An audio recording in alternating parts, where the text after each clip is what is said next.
और अब बात पाकिस्तानी गधों की, जिसकी चीन में भारी डिमांड है। ये मांग इतनी ज्यादा है कि पाकिस्तान में गधों की कीमतें बीते कुछ साल में 25,000 से बढ़कर 1 लाख से 3 लाख तक पहुंच चुकी हैं। दुनिया में आपने सोने, चांदी, गाड़ियां और मोबाइल फोन के महंगे होने के किस्से तो बहुत सुने होंगे, लेकिन क्या आपने कभी सुना है कि किसी देश में गधों की कीमत आसमान छूने लगी? जी हाँ, दुनिया के नक्शे पर एक ऐसा अनोखा और भिखमंगा देश है जहां इंसान तो दाने दाने को मोहताज है, लेकिन वहां के गधों की किस्मत चमक गई है। चीन में पाकिस्तानी गधों की डिमांड इस कदर बढ़ गई है कि पाकिस्तान में गधों की कीमतें 25,000 से बढ़कर सीधे 3 लाख रुपए तक पहुंच गई है। कर्ज में डूबी शहबाज शरीफ सरकार अब चीन को गधे बेचकर अपनी अर्थव्यवस्था चलाने की कोशिश कर रही है। इतिहास गवाह है, पाकिस्तान ने दुनिया को हमेशा एक से बढ़कर एक अजूबे दिए हैं, लेकिन इस बार जो अजूबा पाकिस्तान के बाजारों से सामने आया, उसे सुनकर कोई भी अपनी हंसी नहीं रोक पाएगा। परमाणु बम का रौब दिखाने वाले पाकिस्तान में आज गधों का गोल्डन एरा चल रहा है। जो गधा कल तक महज 20 से 25,000 रुपए में मिल जाता था, आज उसकी कीमत एक मोटरसाइकिल या शानदार आईफोन से भी ज्यादा हो चुकी है। पाकिस्तान के बाजारों में एक अच्छे खासे गधे की कीमत 1 लाख से 3 लाख रुपए तक पहुंच चुकी है। आलम यह है कि पाकिस्तान के आम मजदूर अब गधा खरीदने की सोच भी नहीं पा रही। आखिर रातों रात पाकिस्तान के गधों में ऐसा कौन सा हीरा जड़ गया जो उनकी कीमतें इतनी बढ़ गई? तो इसकी कड़ियां जुड़ती हैं पाकिस्तान के सदाबहार आका यानी चीन से। दरअसल चीन में गधों की खाल की भारी डिमांड है।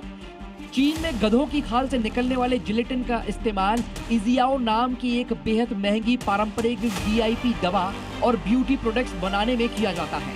चीन के रईसों का मानना है कि इस दवा को खाने से बुढ़ापा रुक जाता है, खून का दौरा बढ़ता है और ताकत आती है।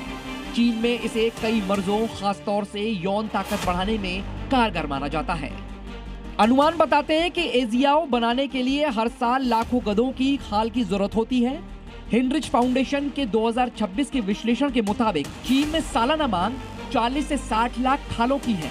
ऐसे में चीनियों को इस मांग के लिए विदेशों की ओर देखने के लिए मजबूर किया और पाकिस्तान इस सप्लाई चेन का एक अहम हिस्सा बन गया है। पाकिस्तान में गधों की बड़ी आबादी ने उसे चीन का स्वाभाविक बाजार बना दिया। दोनों देशों ने 2024 में गधों की खाल और मांस के निर्यात के लिए प्रोटोकॉल को अंतिम रूप दिया। 2025 में पाकिस्तान इस व्यापार को अनुमानित देने की दिशा में बढ़ा रहा है। पाकिस्तान सरकार के निर्यात और रोजगार के स्रोत के रूप में गधों की इंडस्ट्री को बढ़ावा दिया। पाकिस्तानी इकोनॉमी सर्वे के अनुसार पाकिस्तान में गधों की आबादी लगातार बढ़ रही है। 2025-26 में ये 62 लाख तक पहुंच गई, जबकि पिछले साल ये 60 लाख थी।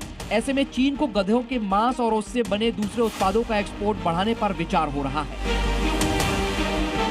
चीन लंबे समय तक अफ्रीका से गधों की खाल आयात करता रहा है। हालिया वर्षों में 55 देशों वाली अफ्रीकन यूनियन ने गधों की खाल के व्यापार पर कई पाबंदियां लगाई हैं। अफ्रीका में बैन के बाद चीन की नजर पाकिस्तान के गधों पर टिक गई है। खबर तो ये भी है कि चीन की पाकिस्तान में गधों के फार्म खोलने के लिए पाक सरकार से बातचीत चल रही है। चीन चाहता है कि पाकिस्तान में गधों के फार्म बनाए जाएं ताकि उसे एजियाओ दवाई बनाने के लिए गधों की खाल पाकिस्तान से मिलती रहे।